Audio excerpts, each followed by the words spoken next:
Principal Center Radio is brought to you by Repertoire, the professional writing app for instructional leaders. Book a demo or start your free trial today and get the world's most advanced tools for teacher observation and evaluation. Take detailed time-stamped notes for evidence-driven feedback conversations. Reuse your writing with snippets that are automatically saved and suggested as you type. Search your evaluation criteria by keyword and pin them on screen so you can keep them in mind as you observe. Use our pre-built drag-and-drop templates or generate new wording on the fly with artificial intelligence. And Repertoire isn't just for observations. You can use it for any kind of professional writing, from emails to cover letters to recommendation letters. You can even turn your existing writing into a template with one click. Start your free trial or book a demo today at principalcenter.com/repertoire. That's principalcenter.com/repertoire. Welcome to Principal Center Radio, helping you build capacity for instructional leadership. Here's your host, Director of the Principal Center, Dr. Justin Bader. Welcome everyone to Principal Center Radio. I'm your host, Justin Bader, and I'm honored to welcome to the program Jean Eddy. Jean is the president and CEO of American Student Assistance, where she has pivoted ASA from a 65-year history of helping students with college financing and repayment options to a new focus of helping students discover potential career paths earlier in their education journey before financing or repayment issues. Jean came to ASA with more than 25 years of experience creating and leading education organizations, serving as the Chief Operating Officer at the Rhode Island School of Design, Senior Vice President for Students and Enrollment at Brandeis University, and holding multiple roles in the financial services and enrollment areas during a 12-year tenure at Northeastern University. And she's the author of the new book, Crisis Proofing Today's Learners: Reimagining Career Education to Prepare Kids for Tomorrow's World. And now, our feature presentation. Jean, welcome to Principal Center Radio. Very happy to be here. Thanks for inviting me. Well, Jean, I'm excited to talk about this book and about your organization's work in helping students plan for their careers, plan for what they will do as adults. As you worked with students in their college planning, as college students and as borrowers needing to repay their loans, what were some of the warning signs that you saw that we needed to think about some of these issues differently that led you to write the book? Well, I think first and foremost, in my college career, I met with many young people who were really struggling to try and figure out what it is they were doing there. And that sounds pretty simplistic, but it really wasn't. And oftentimes kids think that they're going to go to college and they're going to figure out what they want to do with their lives by the time they leave. But what ends up happening is they become more and more stressed and nervous when they find that they're trying this and they're trying that and they really can't figure it out. They can't identify something. And they oftentimes end up changing majors, or worse yet, they drop out. Concurrently, when you listen to what people who are paying their loans or trying to repay their loans say, they will very often say things like, I wish I had known before I took out all of these loans what I was going to do. And it might be that it wasn't so much that they couldn't find a career when they left college, but the career that they ended up falling in love with could not support the student loan payments that they had taken out. So when you put those two things together, you're moved to, okay, what can we do to make sure that before someone is making that big decision about going to college, what kind of information, what kind of opportunities can we give them to help them make more informed decisions? Right. And certainly, changing one's major is not the end of the world by itself. I probably had 3 or 4 majors before I settled on what I actually got my degree in. But for students who don't ultimately leave college with a degree, this is a very expensive learning process where they're taking on student loans while they're figuring out that this is actually not the path for them. Is that right? Yes, absolutely. And I'll ask you the question. When you were changing majors a few times, did it add years on to your college education? Did you graduate in 4 years? How long did it take you to graduate? I graduated in 4 years, but I realized I was out of time to change majors again, right? Now you're making my point. This is it. You're making my point. College is very expensive these days. Depending upon where you go, you're looking at $80,000+ a year. And so parents are looking at this bill and saying, okay, Is this a 4-year commitment? Is this a 5-year commitment? Is it a 6-year commitment? And just think about the fact that for every additional year, it's more money that it has to be, in a lot of cases, be borrowed. And certainly we would rather students end up in a career that's the good fit for them without those loans, if at all possible.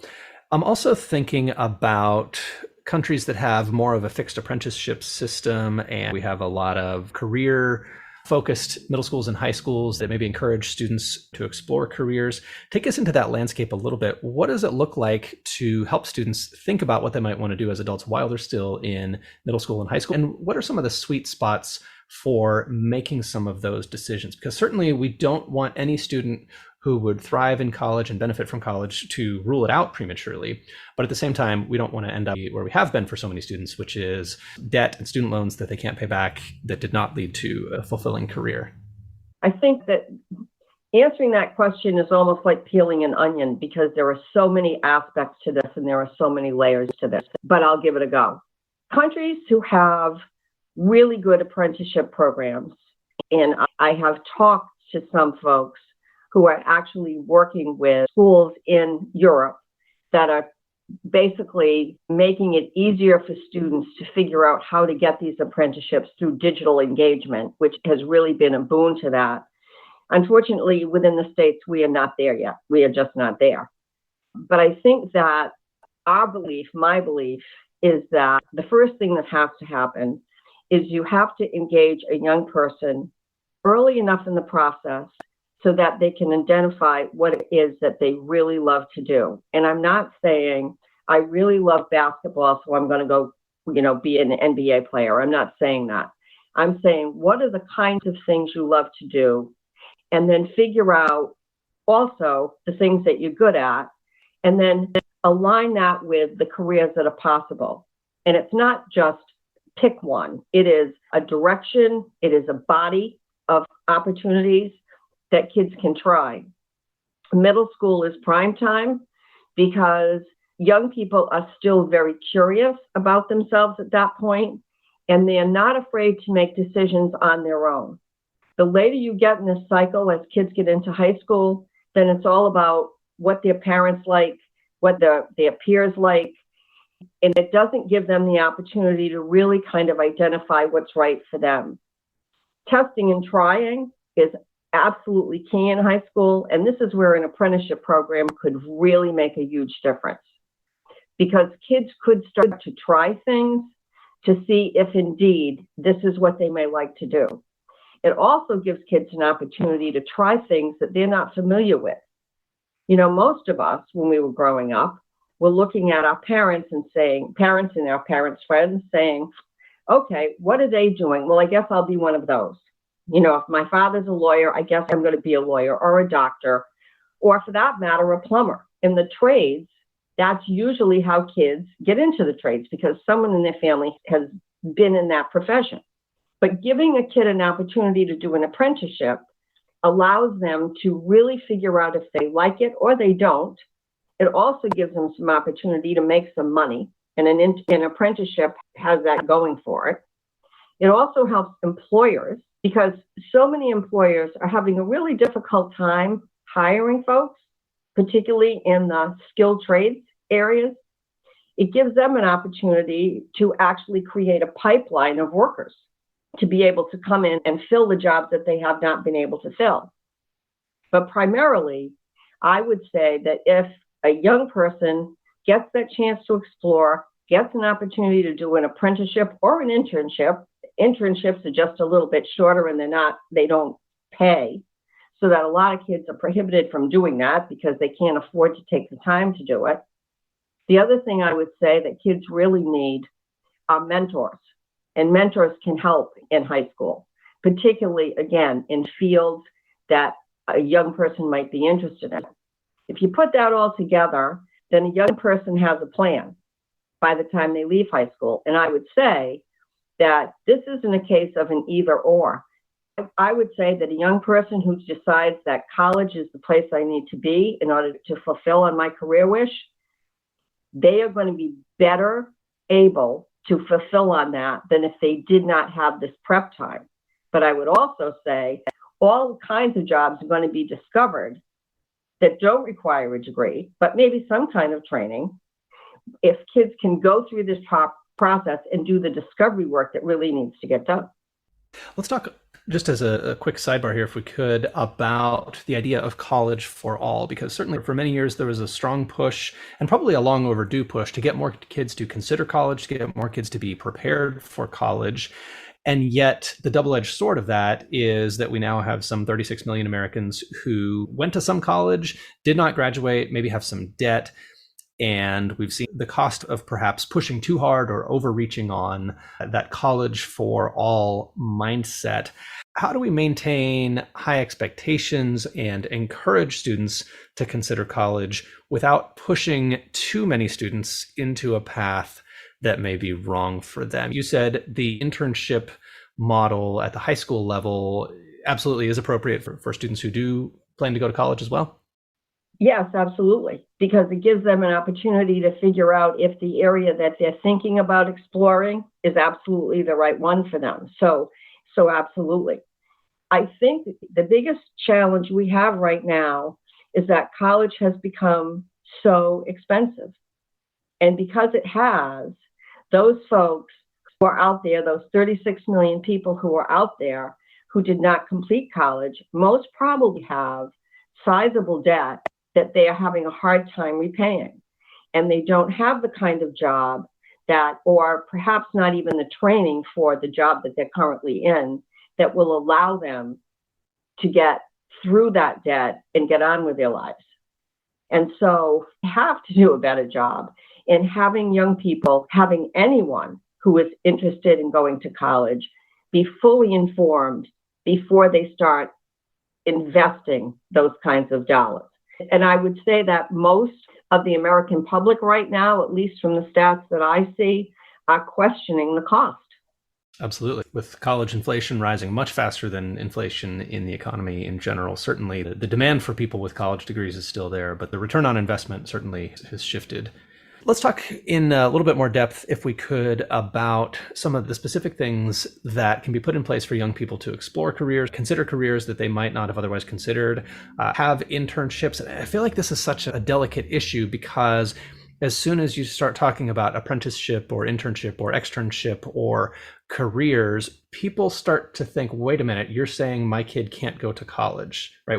I think we're still very sensitive about this issue of college and not gatekeeping college, encouraging kids to really consider it.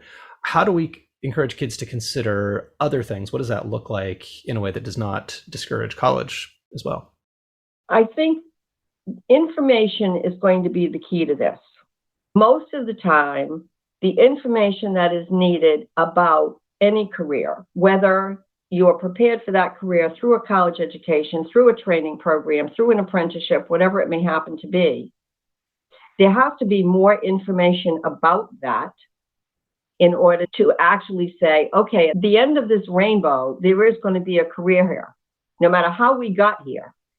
I always tell the story, and I'm sure that if anybody has heard me on another podcast, I apologize before this story comes out of my mouth, but I nonetheless will say it. Massachusetts, where I reside, where ASA is based, is blessed with lots of fine hospitals, lots of high tech, many, many areas that put us on the map. And certainly we have many colleges, many good ones. Yet we have shortages in skilled workers across a number of areas, whether it be healthcare, whether it be the trades, manufacturing, tech, all of them. We can't fill jobs. I maintain the reason why we can't fill jobs is because young people do not know that they exist. So how can they pursue something that they don't know exists? So the story I tell is I have my primary care physician in Massachusetts from one of the major hospitals oftentimes talks to me about, what I'm doing at ASA. I would say most people are pretty interested when you talk about helping young people find their path and find their career. And when we're talking, she told me that, or asked me if I was aware that a primary care physician in Massachusetts makes less than a plumber. That's fact, annually, fact. I would say most people don't realize that many of the skilled trades can actually result in a very fruitful, rewarding career. And until we get that information out there, we are going to continue to have this dichotomy of, well, non-degree pathway is less than. It's just absurd. Well, Jane, it seems to me that one of the benefits of college has proven pretty durable is just the predictability that if you get a college degree, you're going to be able to get certain kinds of jobs with that degree, even if those jobs have changed a bit. And we've seen different kind of boom and bust cycles of supply and demand. I think there was a big pharmacy school boom 15 or 20 years ago, and then that resulted in a glut of pharmacists and then depressed pharmacist salaries. And, certainly there are always going to be those kinds of cycles. And when we're thinking about people who are in middle school and high school now, they may be holding jobs as adults that don't exist today. And it may be that there's not time for industry or for schools to develop programs to specifically train. Discover the power of data-driven instruction in your school with IXL. IXL is the most widely used online learning and teaching platform for K-12. It gives you everything you need to maximize learning, from a comprehensive curriculum to meaningful school-wide data. And IXL's diagnostic is research-proven to be a strong predictor of performance on standardized assessments, including NWEA MAP, STAR, and iLearn, just to name a few. The best part? Everything I just mentioned is all integrated into one platform, so you can simplify your EdTech tools. Visit IXL.com/center to lead your school toward data-driven excellence today. Students for those jobs. So where is kind of the sweet spot of specificity and responsiveness when it comes to that preparation and training, or when we're helping students explore possible careers, explore trades? Are they getting that level of kind of general purpose preparation that they would get in college? Is it more specific to a particular trade? Take us into some of the possibilities there and how that earlier exposure, earlier exploration lines students up for those careers that they may ultimately hold. In fact, there's one whole chapter in my book where I talk about the things that I believe kids need in order to be career ready, to not be on the cliff all the time and perhaps, one crisis away from not having the future they really deserve. There are things called durable skills that I would dare say every young person needs to have. Things like communication. Even college graduates these days, employers will say that they are concerned because they don't have the communication skills that they would expect. People don't write the way they used to write. They can't present a case or a problem and an argument what employers would expect that they could.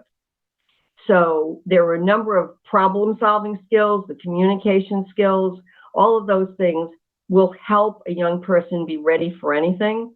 But I will also tell you that young people have to be digitally fluent, absolutely have to be, because it's going to be required. It's more and more required in everything we do.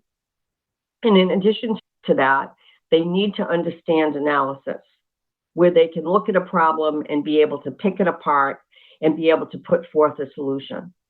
We need to make sure that our kids are armed with those skills.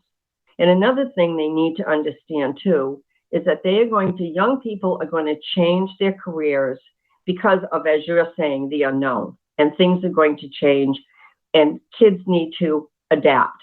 Adaptability is a big issue for me, that kids have to be able to see how they can move with it and continue to be a lifelong learner in this whole process. But I do think that if they have those durable skills, if they understand the digital world, and the beauty of that is at least kids now have grown up with this. So this is not like imposing something on kids who have even gone out of school. Most of these young people have been digitally fluent since they were toddlers. So this is a pretty easy thing as long as the analysis goes along with it. Love it. That idea of durable skills and adaptability. And back to the title of the book around crisis proofing our learners. Is that what you mean in terms of crisis proofing? Just the ability to respond to industry changes? Totally. Industry changes. Think about what happened with the pandemic. And suddenly, young people were sent home, and schools had to try and figure out how they were going to deliver their curriculum. And so Zoom became kind of the classroom for many. I would dare say that, and it's been reported, certainly, that there has been an awful lot of learning loss in that period. And it has got everything to do with the fact that we weren't ready for an alternative for what happens if you're not in the classroom. So the whole notion of hybrid learning, being able to learn beyond the classroom, is something that we started to learn during the pandemic, but an awful lot of kids had a really serious impact because of that. A lot of kids are not graduating from high school because of that. Well, Jane, let's talk, if we could, a little bit about what this can look like for specific schools. If you are a middle school principal or a high school principal and you want your students to, of course, be prepared for college, but also seriously consider all of the options that are on the table for them, what can that look like at the middle school and high school levels? Well, I would say that ASA has had many fruitful partnerships with school systems. And what is really nice about the work we do is the fact that school systems, many superintendents, teachers are very interested in getting at this problem of making the school day be relevant as far as how it connects to a career. And if you think about it, I always pick on algebra. My own kids would come to me and say, why am I learning this? I'm never going to use this. Why am I learning this? When in actuality, there are a million ways you can show them that they're going to use algebra in life, in a career, etc. We have done grants with schools, and one in particular I'll talk about, which is in the middle of Massachusetts. We were approached by a superintendent who had an idea that her middle school kids needed to have exploration classes, but there was nowhere to put it in the curriculum because teachers have packed days and they have lots of responsibilities to deliver certain things. So when you talk about, all right, let's throw career exploration in here, where are we going to put it? How are we going to do it? It really requires some really forward-thinking teachers, as well as a principal who wants to get on board, as well as the superintendent. Fortunately, we had a perfect storm, and I say that in a good way, happening in the school district. And the superintendent approached us and said, will you help us? Because we don't have the funds to be able to do this, to change the curriculum. We need to bring in a special faculty to be able to do these exploration classes because we want to have every 7th and 8th grader here be able to do that. So we worked with them, we did fund them, and we helped them develop career exploration classes for every single 7th and 8th grader in that school. So we did pre and post surveys, and what we found was that some kids, and we gave them an array of things to look at, whether it was design or computer science or the arts or really high tech. And what we found was that kids in the pre-test and post-test, we had a number of kids say, I love this, I want to do more, how can I do more to take the next step in learning about this thing? And remember, 7th and 8th graders are picking classes in high school. So if they have some idea about what they're interested in and what they like, the idea that they're going to be able to choose high school classes with more ease is certainly a plus out of this. But we also had kids who said, I can't stand this. I had a great time exploring, but I can't stand this. I will never touch this again. But that is exactly what learning should be. We have a partnership with a school district right outside of San Diego, California. And that school system starts in kindergarten with having young people figure out what it is that they're good at, what they love to do. We work with them to help them infuse how courses relate to the real world in every single course. So you can walk into a biology class, you can walk into a history class, and in each class, that faculty member is going to be able to have relatable topics that to make it feel like, yes, this is important to me. This is how I can connect with it. They also bring in experts within the fields that they are talking about in the career space, to have them meet with the kids, talk to the kids, and be able to answer questions and to see a day in the life. So we do that as well. We worked with the state of Delaware. Delaware is pretty progressive when it comes to career education. They have career exploration and testing and trying in all of their high schools. We came together with a few other foundations to fund bringing that experience to all middle schoolers in Delaware. So that's happening right now. And of course, I would have to say, I would be remiss if I didn't talk about the fact that ASA offers free digital experiences to kids in middle school and high school to do all of these things so that they understand all of the options that they have open to them. I should clarify, we're really not talking about tracking here, right? This will ring tracking bells for a lot of people, but this is not what we're talking about at all, where we're separating students into college and vocational tracks that don't overlap, right? We're talking about opportunities for every student, right? Absolutely not.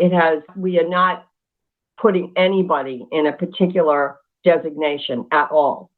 This is really about a personal journey for a young person. That's what it is. And just as we want all students to be academically prepared for college, if that's the path for them, it occurs to me that it would not hurt our society to better prepare all students to be able to do things other than college. One of the things I realized from moving to an area where not a lot of people have been to college is just how many things in the real world I didn't know how to do, right? If you spend time around people who work with their hands for a living, you realize just how many things as a college educated person you didn't have to learn, and as a result are kind of at a disadvantage in a lot of situations. Like, I barely knew how to use a drill until I was in my 30s, and I would not at all have regretted having taken, wood shop or metal shop or some more experiences that, perhaps were more common in times past.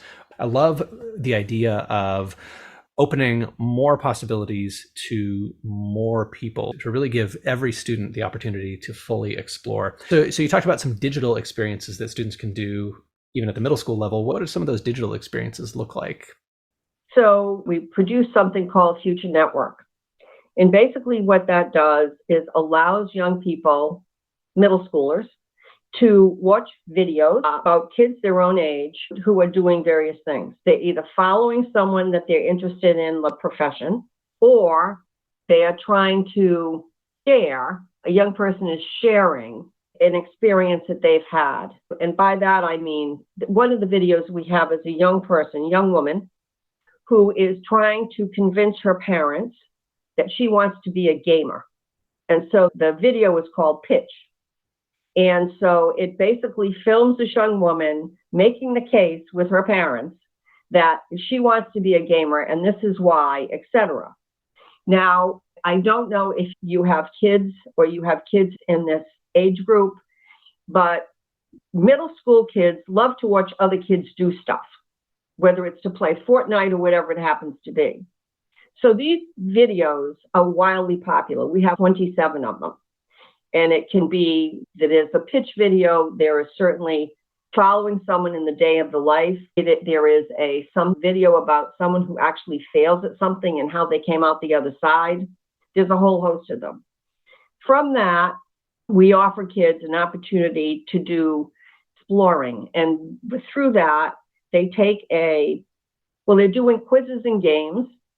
They're having fun while they're doing it, but at the same time, they are indicating things that they are good at and they're talented at, some of their skills and abilities.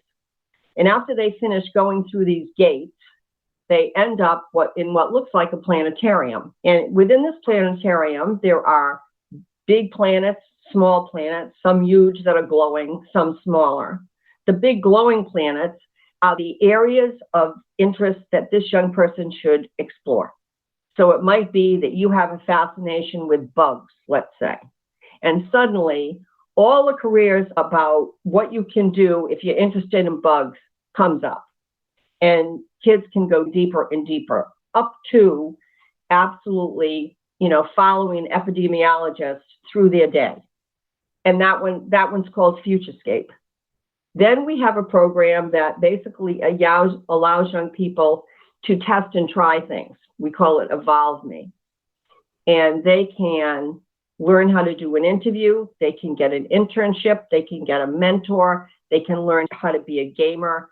They can take a course in Python. They can do stuff in financial literacy, a whole host. We have 90 different opportunities that they can test and try with, so that they have more of a sense of who they are, what they like, what careers are out there, and a direction that they might take. All of it is free. We use social media to go out and connect with kids. We interact with about 15 million kids in this age group. And it's not meant to do anything more than complement what's happening in our classroom. So the book is Crisis Proofing Today's Learners, Reimagining Career Education to Prepare Kids for Tomorrow's World. And I would certainly recommend that anyone who wants to learn more about how to do this work, read the book, check it out for yourself. And Jean, if people want to learn more about some of the videos that you talked about, the experiences that your organization provides, where's the best place for them to go online to learn more about that? ASA.org. Really easy. Well, Jean, thank you so much for joining me on Principal Center Radio. It's been a pleasure. Pleasure's been mine. Thank you. Thanks for listening to Principal Center Radio. For more great episodes, subscribe on our website at principalcenter.com/radio.